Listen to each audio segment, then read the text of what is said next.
दोस्तों, आपने रामायण के पात्रों और घटनाओं से जुड़ी ना जाने कितनी कहानियां सुनी होंगी, लेकिन शायद ही कोई रामायण के अहम पात्र मंदोदरी के बारे में ज्यादा जानता होगा।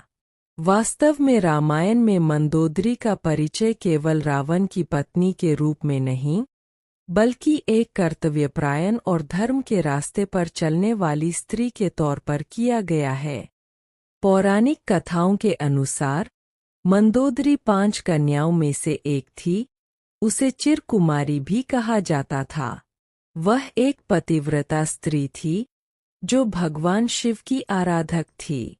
दोस्तों, मंदोदरी से जुड़ा एक सवाल अक्सर हमारे मन में आता है कि आखिर रावण की मृत्यु के बाद मंदोदरी का क्या हुआ था। क्या वह भी सलोचना की तरह रावण के साथ सती हो गई थी? अगर नहीं तो मंदोदरी ने क्या किया था? यह सवाल लगभग सभी सनातनियों के मन में आता होगा। इसलिए यह वीडियो आप सभी के लिए अत्यंत महत्वपूर्ण और ज्ञानवर्धक है, इसलिए वीडियो को अंत तक पूरा सुनिएगा। दोस्तों, रावण की मृत्यु के बाद उसकी पटरानी मंदोदरी भी सलोचना की तरह सती होना चाहती थी, लेकिन भगवान राम ने उसे ऐसा करने से रोक लिया। रानी मंदोदरी बहुत धार्मिक और ज्योतिष की प्रचंड विद्वान थी। रावण के परिवार में केवल 2 ही ऐसे लोग थे जो माता सीता की अपहरण और युद्ध के खिलाफ थे, वो थे विभीषण और मंदोदरी। दोनों बिल्कुल भी युद्ध नहीं चाहते थे और लगातार रावण को सीता को सम्मानपूर्वक श्री राम को लौटा देने के पक्ष में थे, लेकिन ऐसा कर नहीं पाए और आखिर रावण का युद्ध हुआ। इस युद्ध में रावण मारा गया और उसके बाद भगवान राम ने लंका का राजपाट विभीषण को सौंप दिया। रावण की मृत्यु के बाद मंदोदरी का क्या हुआ?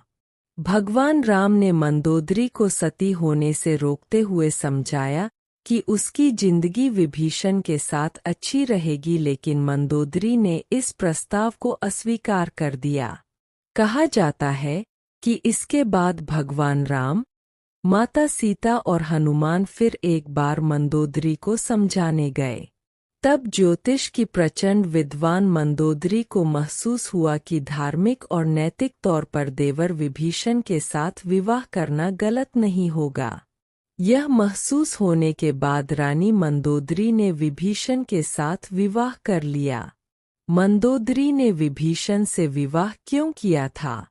दोस्तों, रावण की मृत्यु के बाद वाल्मीकि रामायण में मंदोदरी के बारे में ज्यादा कुछ नहीं बताया गया है, लेकिन रामायण के दूसरे वर्जनों में इसके बारे में काफी कुछ कहा गया है। हालांकि यह भी कहा जाता है कि यह विवाह पति पत्नी के तौर पर एक दूसरे के साथ यौन संबंधों के बजाय विशुद्ध राजकाज से जुड़ा था, क्योंकि मंदोदरी भी चाहती थी कि रावण की मृत्यु के बाद लंका में स्थायित्व और सुख शांति बनी रहे। वह भगवान राम से शत्रुता की जगह मित्रता चाहती थी।